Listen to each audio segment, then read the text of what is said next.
You ask Tiger to calculate. This deals with linear inequalities with one unknown. The final result is x smaller than -6. Let's solve it step by step. Group all constants on the right side of the inequality. Add 5 to both sides.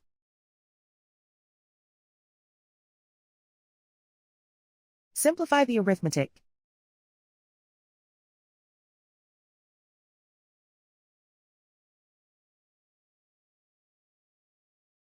Isolate the x.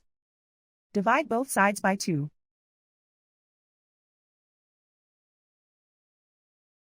Simplify the fraction.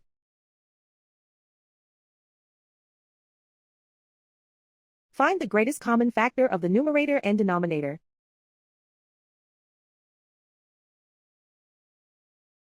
Factor out and cancel the greatest common factor.